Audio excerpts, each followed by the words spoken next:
말레이시아에서 꽉 찬 3년, 태국에서 5년차 거주 중인 동남아 유목민입니다. 지인들로부터 간간히 받는 질문 중 하나가 원래 동남아에서 새로운 인생을 계획했었냐는 것입니다. 결론부터 말씀드리면 단 1도 없었던 계획이었습니다. 지방의 모 화장품 업체로부터 말레이시아 쿠알라룸푸르에서 개최하는 한국 상품전에 현지 진행을 맡아달라는 부탁을 받고 그냥 일주일 정도 여행 삼아 왔었던 것이 계기가 되었습니다. 그러다 말레이시아에서 정착을 시작을 했었고요. 그렇게 3년을 보내다 뭔가 좀 변화를 갖고 싶어 주변 다른 국가들을 두리번거리다 태국으로 오게 됐습니다. 원래 계획은 태국에서 반년 정도 지내다가 말레이시아로 돌아가는 것이었는데 누구도 예상치 못한 그 세계적 팬데믹으로 인해 의도치 않은 지금의 상황을 맞이해서 살고 있습니다. 어쨌든 어영부영 5년차 되면서 태국 생활에 적응이 되고 거의 정착한 것 같은 느낌으로 살고 있습니다. 태국도 이젠 팬데믹 이전으로 되돌아간 분위기이고 방콕이나 유명한 휴양지엔 다시 사람들로 북적거리기 시작하고 있습니다. 태국 정부도 관광객을 한 명이라도 더 유치하기 위해 용을 쓰고 있고요. 아직까지 팬데믹 이전 수준은 아니지만 그래도 다시 관광객들의 발길이 급속도로 증가하고 있다고 하네요. 그러나 실상은 여전히 꽤 많은 감염자들이 다시 증가하고 있고 사망자도 나름 적지 않은 숫자를 발생하고 있습니다.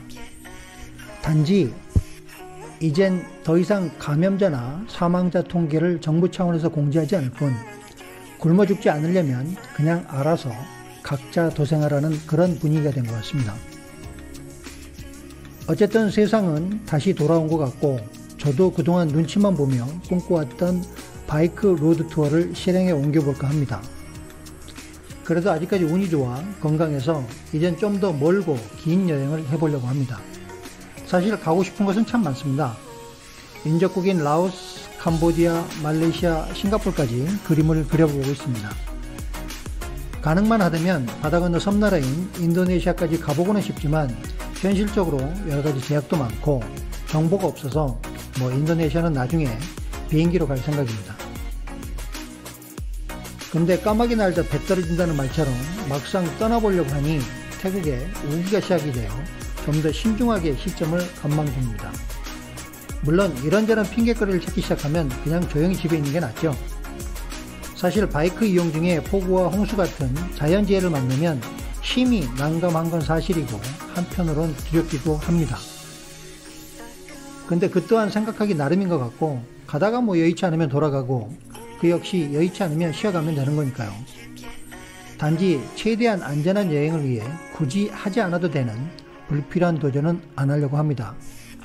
50대 중반의 나이가 되어보니 도전보다는 안전을 더 중요시 여기게 되더군요. 그리고 팬데믹으로 갇혀 살면서 자유롭게 어디든 다닐 수 있다는 것이 얼마나 큰 축복이었는지를 다시 한번 새삼 느끼게 된 계기가 되었습니다. 현재로서는 7월 초에 떠나는 걸로 생각을 하고 있습니다. 여건이 주어지고 게으르지만 않다면 나름 정보도 될 수 있는 로드투어 영상도 만들어 보고 싶네요. 아무튼 출발 일정이 확정이 되면 다시 영상으로 인사드리겠습니다. 감사합니다. 동남아 유목민이었습니다.